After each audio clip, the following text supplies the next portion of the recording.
5 toxic mindsets you must avoid if you want to live a better life. Toxic mindsets are beliefs about our lives or ourselves that we form as a result of adversity, trauma, unresolved childhood issues, or failure. We start developing these mindsets, and if we don't treat them right away, they grow with us. They have the power to ruin our lives or to prevent us from living the life we want or from achieving our goals. 1. You are insufficient. One of the most common toxic mindsets is the belief that we are not good enough for something, whether it is a specific university, a job, or a relationship, because at some point in our lives we wanted something so badly and didn't get it, or it went to someone else. So it became second nature to fear not getting what we want because we don't want to feel that kind of pain again, so we don't apply.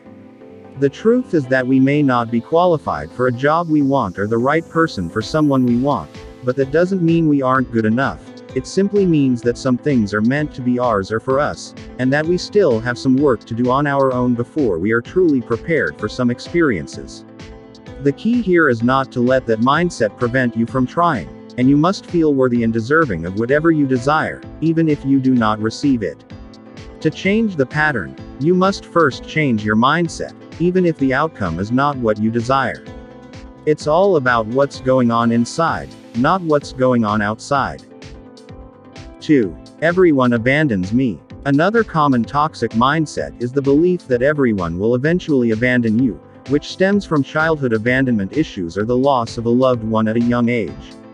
You begin to build walls to protect your heart and eventually reenact the scenario in which the people you love abandon you and you end up alone, so you sabotage your own relationships.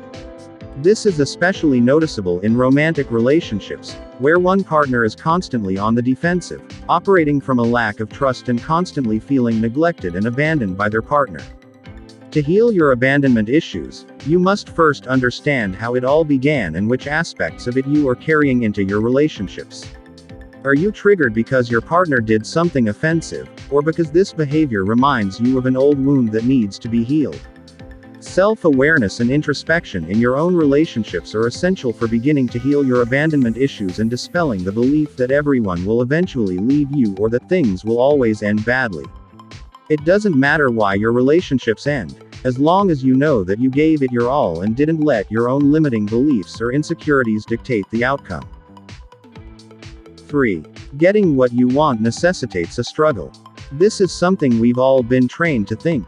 Phrases like, no pain, no gain, and life is unfair, put us in a constant state of battle.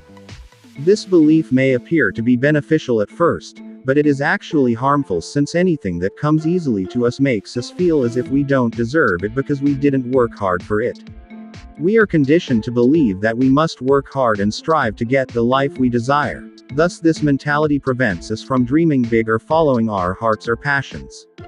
We sometimes feel guilty if we live a less hectic or stressful life than our colleagues, so we strive to fill our days with tasks that don't thrill us just so we can get home at the end of the day feeling productive. It's not a one-size-fits-all solution for everyone, and if you're happy with the way things are in your life, even if you don't work too hard or aren't always busy, then that's all that matters. It is not your problem how others perceive your life. We must begin to believe that good things may come easily and without difficulty, and that our dreams can be realized without suffering or struggle. 4. You are unable to stop. We live in a society that holds quitters in low regard, similar to the prior statement. We're constantly bombarded with motivational messages like, don't quit now, don't be a quitter, quitting is for losers, and so on, but there are moments when quitting is the best and only option. I'm not saying you shouldn't fight for what you want and what you love, but if you don't have the energy, motivation, or desire to keep going, or if whatever you're devoted to is making it difficult to wake up every morning and feel good about yourself or your life, it's acceptable to give up. It's quite acceptable to leave a job that makes you unhappy. It's perfectly acceptable to end a relationship that has been causing you pain.